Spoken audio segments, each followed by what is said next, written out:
All right, now joining us in the broadcast, we've got a retired Lieutenant Colonel Daniel Davis, who's a military expert and also the host of Daniel Davis Deep Dive on YouTube. Colonel Davis, thank you very much indeed, sir, for joining us here on WION.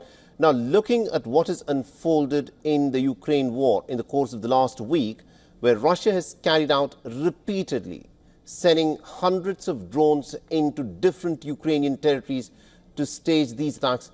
In your assessment, what is Russia trying to accomplish here? Listen, Russia is very clear on this. There should be no ambiguity. I think one of the biggest problems is that very few in the West want to actually listen to what they're saying, because what they're saying and what they're doing are commensurate. What they said is that they will either end this war via negotiations, and they laid out the conditions at the second Istanbul meeting a month or so ago to the Ukrainian side, or they say very plainly they will keep fighting on the ground and they will keep fighting in the air until they seize by force of arms what they want. And they're doing exactly what they said they were going to do. Meanwhile, you have the West not willing to support any of that. Certainly the Ukraine side is not willing to submit to those very draconian measures. We got to be clear on that. But you have, like Germany, just announced that they're accelerating the delivery of long-range missile fire with the Taurus into Ukraine to use deep into Russia, in, quote, high triple-digit numbers. So the Western side continues to ramp up capabilities. You obviously have Trump, you just mentioned it ago, is now going to turn on a little bit more of the U.S. weapons. The European Union and NATO and individual European countries are ramping it up too. So you have both sides continue to ramp up military capabilities, and nobody is looking at getting this thing peacefully done. So this is going to get worse before it gets better, I'm afraid. It's going to get worse is the prediction that you're putting out. But also weigh in on what Donald Trump said this week, that, he in fact berated Vladimir Putin in a manner that he's never done before since he's assumed presidency. He said that when he talks to Putin, he hears a lot of nice things that are said, but nothing actually happens in Russia taking steps towards a ceasefire.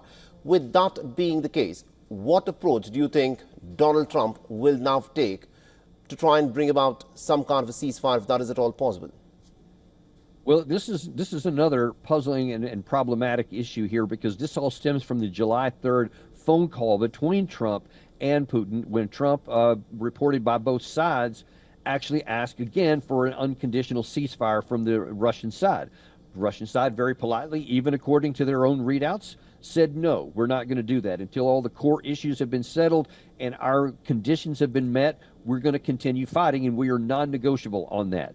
And I don't know why the U.S. president thought that just because he asked Russia to do that they would say yes, because there's militarily no reason for them to agree to an unconditional ceasefire when they're in the position of advantage. But Trump got mad because they didn't, and now he says, first of all, we've released and taken the pause back off of the missiles we're sending, and now I suspect that on Monday they're going to announce both an increase in the amount of ammunition and weapons we're going to send to Ukraine, and also a sanctions package, which Senator Lindsey Graham has been basically begging to get done for a long time. And I think those are probably the two things that are going to get done. But everybody needs to be clear that is going to have no impact at all on the fighting. It's not going to cause Russia any more harm.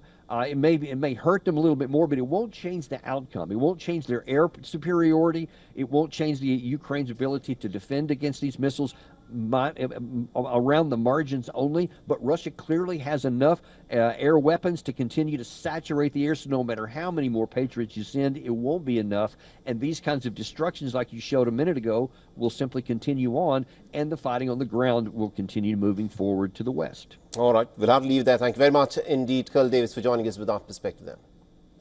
Thank you very much.